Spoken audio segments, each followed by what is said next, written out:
மாநகராட்சிக்குட்பட்ட 42வது வார்டு பகுதியில் காங்கிரஸ் வேட்பாளர் கோபிநாத் அவர்களுக்கு திமுகவினர் தீவிர வாக்கு சேகரிப்பு. கிருஷ்ணகிரி மேற்கு மாவட்ட செயலாளர் ஓசூர் சட்டமன்ற உறுப்பினர் வாய் பிரகாஷ் அவர்களின் ஆணைக்கிணங்க ஓசூர் மாநகர செயலாளர் ஓசூர் முன்னாள் சட்டமன்ற உறுப்பினர் ஓசூர் மாநகர மேயருமான எஸ்.ஏ.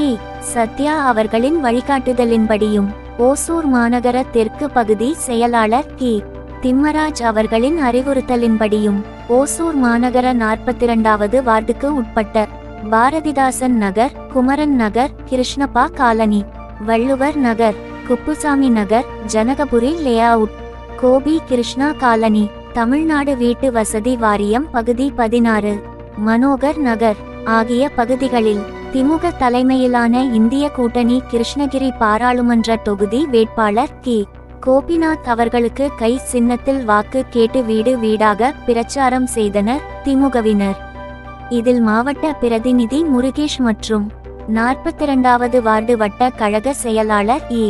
செல்வம் அவர்கள், 42வது வார்டுக்கு உட்பட்ட பாக முகவர்கள் பாஸ்கர், ஆர். லோகநாதன், காளிதாஸ், அருளின் மகிமை தாஸ், வீரபத்திரன் மற்றும் வார்டு கழக நிர்வாகிகள், பெண்கள் உள்ளிட்ட ஏராளமானோர் கலந்து கொண்டனர்.